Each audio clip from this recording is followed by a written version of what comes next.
দিনার তমান্না আপনারা আসলো এই হিসাবে আল্লাহকে দাওয়াত দিয়েছেন। তো আমি আপনাদের সামনে কথা চাইব যে আমি অযোগ্য মানুষ, আমার দ্বারা এই দায়িত্ব আদায় করা বড় কঠিন, যদি আল্লাহ পাক রব্বুল আলামিনের তৌফিক দেন না।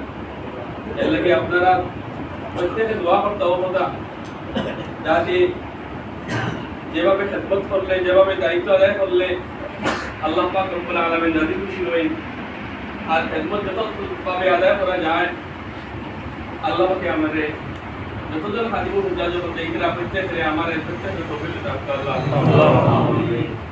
আমার দুস্থকল বুজুর্গকল আল্লাহ পাক রব্বুল আলামিন এই বছর যারা তার বাড়ির দাওয়াত দিয়েছেন আল্লাহ পাকে প্রত্যেকের হজ্জে মকবুল আর প্রত্যেকের জিয়ারতে মকবুল করুন আল্লাহ। আমরা